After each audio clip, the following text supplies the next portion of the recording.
My name is Carlos Horta, and I'm the President and CEO of the Hispanic Association on Corporate Responsibility. The idea is to gather Latinos that sit on corporate boards, along with senior executives from Fortune 500 companies. When I came to my first HACR meeting in 1998, I realized the power of the organization and how unique it was, and how all these leaders gathered together to push corporate America to do more for Latinos, both on the executive level as well as the board of directors. You know, we're 50 million, that's what the census says. I believe we're probably closer to 60. We're 65 million. There's a lot of Latinos that were not counted in the census. We're now the largest minority community in this country, and we're underrepresented in every sector. This is our time. We need to really step up to the plate, and we need to own it.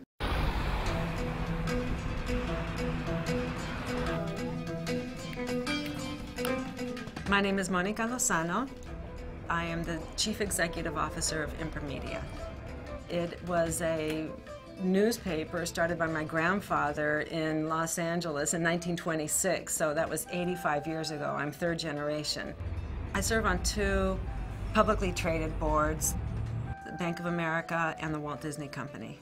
Who do I go and talk to about challenges that I'm having as a corporate director? There's another question, which is, what is my role as a Hispanic director? And that you don't talk about necessarily when you're with your peers, other board members, because there you're just there to be a good director for that company. You know, sometimes you feel alone. And it may be because you're the only woman around the table, and maybe because you're Latina. I came to be involved with HACR primarily through the executive director. I came to one session a number of years ago and decided that I just needed to keep coming back.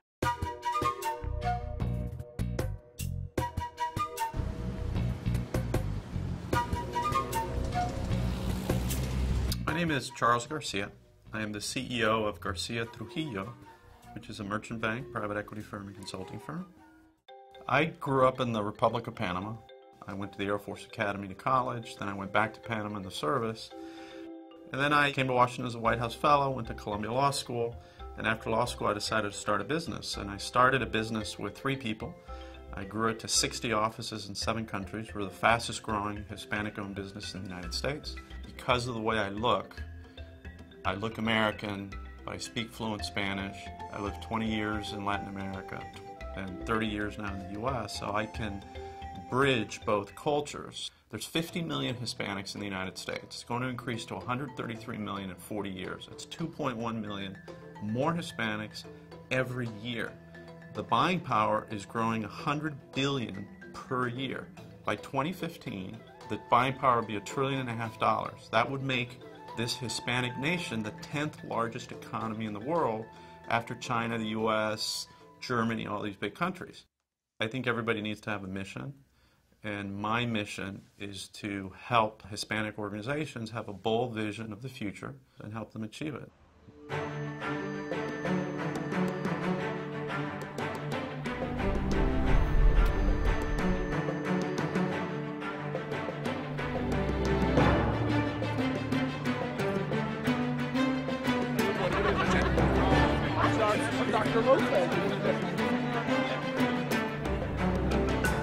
We Hispanics are born extremely passionate.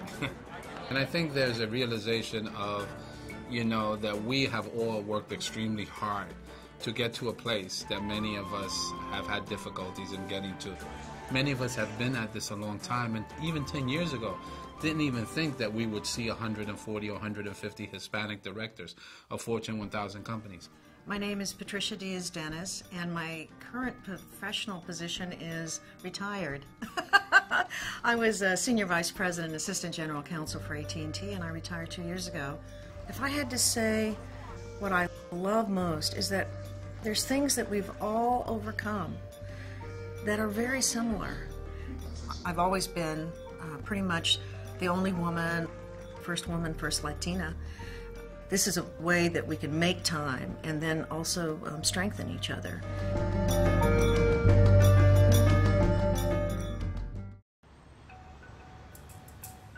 Good morning, everyone.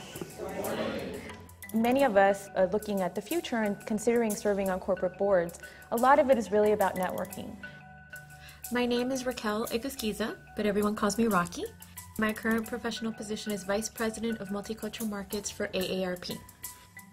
How do we create and develop that pipeline for that corporate governance? And how do we continue to develop Latinos, both young Latinos, corporate executives, continue to really mine that talent? As we look ahead into the future in the next 20 years, it's no longer going to be a minority community. The general market will be the Hispanic community. And if we're not prepared to service the Hispanic community, as organizations and as corporations, we're going to be in peril.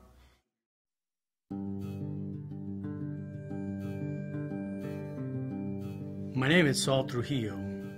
I'm the first native-born Hispanic to become a CEO of a Fortune 150 company. Nobody has followed that yet, which I find the unfortunate part. The first part was fortunate for me personally, but I don't take great satisfaction when you open a door and there aren't others that follow through. So then you have to take the step back and look at how do you change that. We thought that once some of us made it into the corporate boardrooms that there would be an exponential growth, especially given the demographics in our country. Hasn't happened.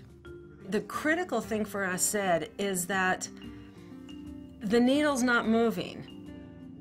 And when you look at the level of Hispanic representation on corporate boards over the last few years, it's actually gone down. From the research that we've seen here this week, there are 872 Fortune 1,000 companies that have 0 Hispanic directors. For way too long, I got kind of very discouraged in hearing corporate America say, you know, particularly on the supplier diversity side, we love to do business with Hispanics, but we just can't find them. And my message to corporate America is that's very funny, because when you're looking to sell me your product and service, you can find me because you know how to advertise to the Hispanic community. So you have the business model. You just don't want to apply the business model when it comes to unlocking the doors of business opportunity or unlocking the doors of the corporate boardroom. So don't tell me you don't get it and you can't find it. Someone's got to hold corporate America accountable for a population that is very important to the future of this country. I think that's positive. I think we've got to, though, at the 25th anniversary, step back and say, where do we have in essence, the credibility to turn up the heat in areas where companies are underperforming? I think we've got to be realistic about what an organization like this can do. The idea was, how do we engage more people in a collaborative fashion about why do we think it is the way it is, and how do we make it better? I would like to see if there's a way that we can develop a strategy to start to engage our CEOs of the respective boards that we sit in, to come and get them involved in a dialogue that can also serve possibly as a best practice for us that we can leverage and unlock the opportunities for not only us, but those Latinos that are sitting in the other room that are in corporate America that have some skill sets where I'm sure hopefully they want to be sitting in this room, 3 or 4 or 5 years from now. I think, unfortunately, Hispanics as a culture are not very aggressive in asking for things. The African American community is much better at being aggressive and pounding the table and saying, let us in. I would look at the 800 companies that don't have a Hispanic on the board and then cross-reference to see how many of those 800 don't have a black director either. So maybe it's a 500 list. So I would meet with them and say, okay guys, there's 500 or half the Fortune 500 have no brown or black director. Let's work together on an initiative to change that.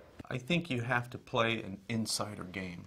I think that we would probably be surprised about our power if we were to go to some of these different groups and meet with them and make the business case and get them mobilized. I also think HACR needs to knock on the door of the 872 companies that don't have a Hispanic director. I think we have to be bolder. As we get more aggressive in engaging and going after companies, there's going to be certain conflicts that arise if we have to go take on one of your companies. Working around the edges has only gotten us so far, and it's time for us to push forward. And if we're going to do it, let's do it. And everybody commit to doing this and do it deliberately and do it for time. And I think we're there. I would like to welcome everyone to Mount Vernon, a wonderful place steeped in history. In our own way, we are also making history at HACR. We are now 25 years old, gaining momentum and positioning ourselves for greater success over the next 25 years. The power of one individual partnered with another individual can equate to not two individuals, but really 3 or 4 or more. It's called the network effect. And that's the way change happens. And when I think about my country, the United States of America, its greatness is going to be enhanced by the inclusion, the participation, the engagement of Hispanics going forward.